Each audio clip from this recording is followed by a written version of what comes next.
नमस्कार, मी साधना मुळे. मुंबई वचननामामध्ये आपले सहर्ष स्वागत. चला पाहूया आजच्या ठळक बातम्या. आज धडक कामगार युनियनचे अध्यक्ष अभिजित राणे यांच्या नेतृत्वाखाली भव्य कामगार मेळावा आयोजित करण्यात आला. महाराष्ट्र निवडणुकीच्या पार्श्वभूमीवर या मेळाव्यात अभिजित राणे यांनी महायुतीला जाहीर पाठिंबा दिला. या कार्यक्रमाला हजारोंच्या संख्येने कामगार हजर होते. या मेळाव्यात अभिजित राणे यांनी मलाडचे स्थानिक उमेदवार विनोद शेलार यांना ठाम पाठिंबा दर्शवला. विनोद शेलार यांनी देखील धडक कामगार युनियन आणि अभिजित राणे यांचे मनःपूर्वक आभार मानत कामगारांच्या पाठीशी भक्कमपणे उभे राहण्याचा निर्धार व्यक्त केला. मैं दोनों चीज़ों से सफल हूँ. उनकी नाकामयाबी के बारे में बात किया और हम क्या करेंगे ये भी हमने बताया. इसके लिए मैंने कहा मैं मलाड को ड्रग्स मुक्त बनाऊंगा. मैंने ऐसा नहीं कहा मलाड ड्रग्स मुक्त बनेगा. मैंने कहा मलाड को 4 महीने में मैं ड्रग्स मुक्त बनाऊंगा. तो मैंने मेरे लिए भी टाइम लिमिट रखा है. उनकी नाकामयाबी बताई. मंत्री बनने के बाद भी वो ड्रग्स मुक्त नहीं बना पाए. मैंने कहा उन्होंने 12 साल से अस्पताल नहीं बनाया. मैं आने वाले 6 महीने में यह अस्पताल बीएमसी का बनाकर उसका लोकार्पण करवाऊंगा. तो बहुत सारी बातें मैंने उजागर उनकी की है. लेकिन साथ ही में मैं क्या करूंगा, मेरा एजेंडा क्या रहेगा, मेरे पार्टी का एजेंडा क्या क्या रहेगा, ये भी हमने स्पष्ट रूप में लोगों के सामने रखा हुआ है. आप दोनों विनोद जी, जब आपने शुरुआत की थी चुनाव प्रचार की और आज में क्या कुछ बदलाव हो गया है? आप जहाँ पे आरोप लगाते हैं सोशल मीडिया पर असलम जी पे, वो तुरंत उसका जवाब देते हैं. आप दोनों का ये जो बात चल रहा है सोशल मीडिया पर, इसको जनता किस तरह से देखती है और आप किस तरह से देखते हैं? पहले तो कोई वार भी मैं नहीं कर रहा हूँ बाबा. मैं तो वास्तविकता बता रहा हूँ. आप मुझे बताइए मलाड में जगह जगह पर कचरे के ढेर नहीं है क्या? आप तो भी देखते हो. मलाड में सब जगह गटर भरे हुए हैं क्या? तो वो है. मलाड में टूटे फूटे रास्ते हैं तो है. मलाड में ट्रैफिक प्रॉब्लम है तो है. तो ये वास्तविकता है. अगर चुनाव में भी वास्तविकता नहीं बताने की तो कभी बताने का. और मैं वास्तविकता का चुनाव में खड़ा हूँ. वास्तविक चुनाव का प्रचार कर रहा हूँ. कोई कपोल कल्पित बात नहीं कर रहा हूँ. तो हकीकत बताने में अगर चुनाव में नहीं बताएंगे तो कभी बताएंगे. और मैं ये मेरी जनता से बोल रहा हूँ. तो मैं कोई वॉरवीर नहीं करता हूँ. मैं मेरी बात रखता हूँ और जो हकीकत है उसको लोगों को रियलाइज़ करा देता हूँ. सभी लोग जानते हैं कि मलाड में डेवलपमेंट नहीं हुआ, उसके बावजूद असलम जी की तरफ जो भीड़ बढ़ रही है उसका कारण आप क्या मानते हैं? बहुत अच्छा सवाल पूछा भाई. भीड़ तो जब राम बारोट जी खड़े थे तभी भी थी. फिर भी हारे कितने वोट से, जीते कितने वोट से? 2200. अभी भी लोकसभा इलेक्शन में कितने का लीड है? 950. तो भीड़ से आप सबको समझता है क्या? वो तो डर की भीड़ है. डराते हैं. बर्थडे के बैनर भी डरा कर लगाते हैं. अभी भी कितने लोगों को फॉर्म पीछे लेने के लिए डराया है. इसकी कंप्लेंट्स हुई है. इसीलिए तो मैंने कहा भय मुक्त मलाड. मुझे इसीलिए भय से बाहर लाना है. लोगों को नेचुरल राहत की सांस देनी है. उनको नेचुरली जीना देना है. मुझे लगता है आपने मेरी इस पहल का स्वागत करना चाहिए. विनोद जी, आपने जो शुरुआत की थी और उस समय में और आज समाप्ति है, जिस तरह से चुनाव का प्रचार आज बंद हुआ है, कितना बदलाव आया है मलाड विधानसभा में? क्या कुछ बदला है? अरे बहुत बदलाव आया मैडम. इतना बदलाव आया है कि मेरी जीत सुनिश्चित हो चुकी है. अभी सिर्फ 2 दिन बाकी है. जितना हमने करना था किया. लोगों के भी ध्यान में आया कि इस तरह वो ठग चुके हैं. और जो अभी इन्होंने कहा वैसा भय देने का जो फॉर्मूला असलम शेख जी का है वो आज भी बरकरार है. आज भी लोगों को वो भय के साए में जीने को लगा रहे हैं. और इसीलिए ये उनकी एंटी इनकम्बेंसी और उनका नाकारापन, उनका भ्रष्टाचार और आम लोगों के जीवन से खिलवाड़ करने का उनका स्टाइल, इसी से ही ऊब कर जनता राहत की सांस लेना चाहती है और इसीलिए भारतीय जनता पार्टी के पास आई है और इसीलिए विनोद शेलार को वो विक्रमी मतों से विजयी बनाने वाली है। बहुत बड़ा विधानसभा क्षेत्र से बावजूद मारवाड़ी सत्ता टारगेट ऐसा क्या है?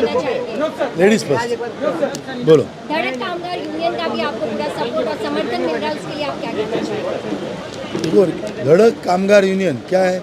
धड़क, धड़क किसको दिया जाता है? गलत चीज़ को धड़क दिया जाता है। जहाँ अहित हो समाज का वहाँ धड़क दिया जाता है, और ये हमारे अभिजीत का स्टाइल है, गलत अन्याय के विरुद्ध धड़क देना। और मैं तो ज़िंदगी भर वही करता हूँ, तो हमारी जम गई है। और इसीलिए हम दोनों ने सोचा है चलो हम एक साथ कूदेंगे। और उनको आपने देखा होगा तो इनका धड़क कितना स्ट्रांग होता है। हाँ, उनके हाथ में लेखनी भी है, वो पावर भी है और मसल पावर भी है। तो इससे तो मेरा ताकत बढ़ गया है। हम दोनों समाज के लिए जितनी ताकत से लड़ सकते लड़ेंगे। एक मिनट, हाँ सही है सर। एक तरफ बात हो रही है कटेंगे बटेंगे की बात हो रही है। हाँ? कटेंगे बटेंगे एक जगह सेफ है और दूसरे जहाँ मुस्लिम का डेढ़ मुस्लिम काफी होता है। आप मुस्लिम से वोट मांग रहे हैं, कुछ कहेंगे इस बारे में? देखिए, ऐसे ना, एक है तो सेफ है तो सही है। हम एक है तभी सेफ रहेंगे। पूरे देश को इकट्ठा जाति धर्म भाषा के सिवा लड़ना चाहिए। हम आपस में ही लड़ते रहते, तो मोदी जी ने वही कहा है, देश को आगे जाना है तो एक होना पड़ेगा। तो मुझे लगता है ये तो सही बात कही है, सही बात का स्वागत करना चाहिए। बोलिए। विनोद जी, कल रात से एक वीडियो वायरल हो रहा है, मालवनी में एक स्टेज पे चलकर असलम के लोगों ने कैंडिडेट को रोका है, सभा रोकने की कोशिश की है। इस पर आप क्या कहेंगे? वैसे तो उस पुलिस वाले ने उसको हटा दिया वहाँ से, मगर माहौल बिगड़ने का काम हुआ था वहाँ। अगेन भय वाला माहौल। अपने मन का विरुद्ध ना हुआ, अपना किसी से नहीं जमा, तो ये असलम शेख जी की फितरत है। वहाँ वो दादागिरी करते हैं, अपने गुर्गों को भेजते हैं और वहाँ अशांति फैलाते हैं। और वही हो गया है। जैसा उनके पास लोकतंत्र है, अपनी बात रखने का स्वातंत्र है, वैसा वो अपक्ष कैंडिडेट नासू के नाम शानुल, वो शानुल जी के पास भी है। उन्होंने अपनी बात रखी। अभी आप परमिशन लो, आप स्टेज लगाओ, आपको जितना मीटिंग लेना है बोलो, आप विपक्ष के ऊपर बोलो, मैं जैसा बोल रहा हूँ वैसा उनको बात है। तो दूसरे के स्टेज पे जाकर बोलने की क्या ज़रूरत है? दूसरे की मीटिंग रोकने की क्या ज़रूरत है? ये जो दबाव की राजनीति है, ये भय की राजनीति है, ये असलम शेख का खरा चेहरा है और वो उजागर हो गया है। और ये इनका इतना स्थायी भाव हो गया है कि इससे बाज ही नहीं आते। आपने तो कहा बाज ही नहीं आते। और ये लोगों को नहीं जमता, लोग शांति चाहते हैं।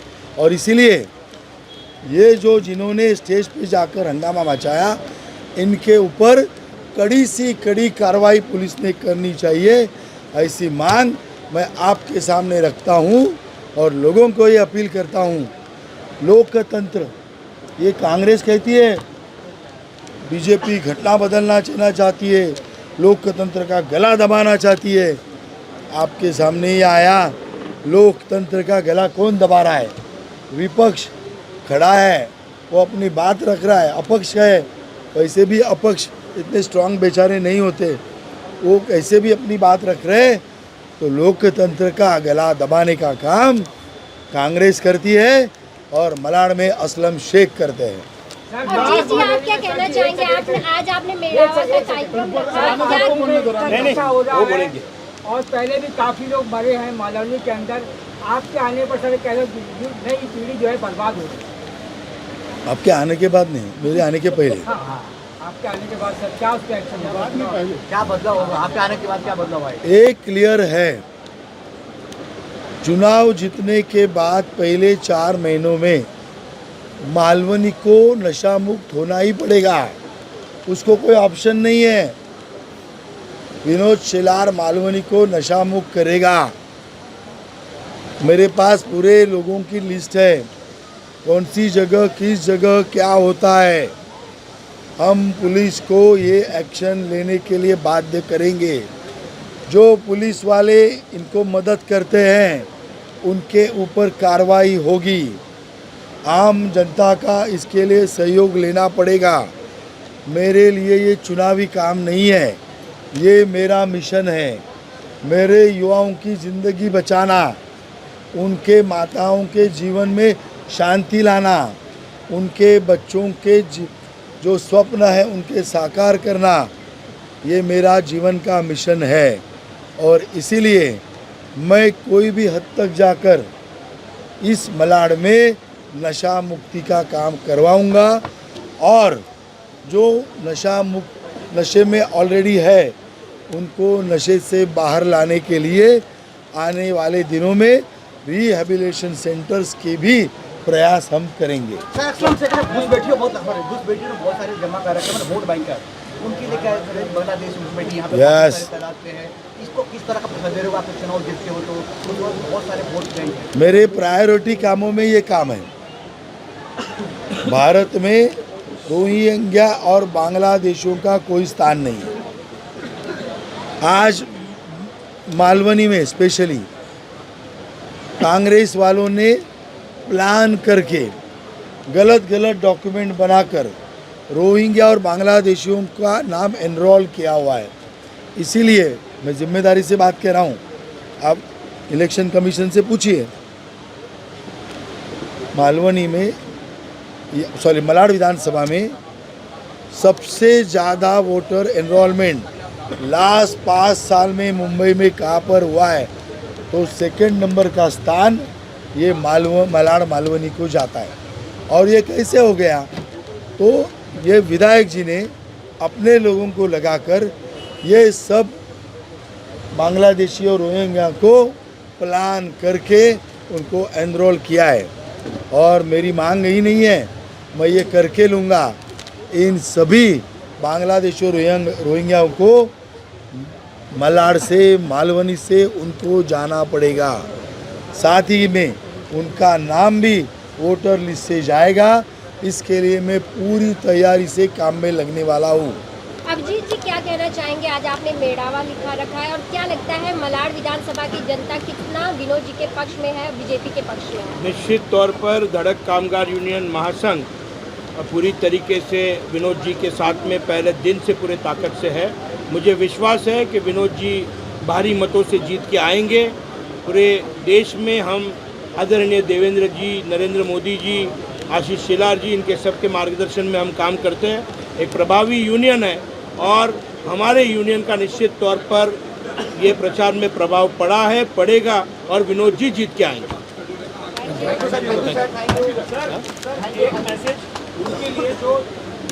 आपकी अपील क्या होगी? वोट अपील क्या होगी आपकी जनता से? क्या होता है? मैं आपके माध्यम से एक अपील करना चाहता हूँ। देखिए, अभी चुनावी जाहिर प्रचार तो ख़त्म हो गया। कल तक बाकी सारे पेपर वर्क और बाकी काम उम्मीदवार करेंगे। परसों वोटिंग होगी। भारत की सही शान यानी लोकतंत्र बचाना है तो वोटिंग करना चाहिए। और इसीलिए मैं सभी से अपील करता हूँ, आपको जो भी कैंडिडेट पसंद आता है उसको वोट करो। अपनी बात रखो, अपना गुस्सा भी इज़हार करो, लेकिन वो वोट से करो। और इसीलिए मैक्सिमम वोट लोगों ने करना चाहिए। और नेचुरली बीजेपी का कैंडिडेट हो तो बीजेपी यानी विकास यानी आम आदमी का सपना अमल में लाना।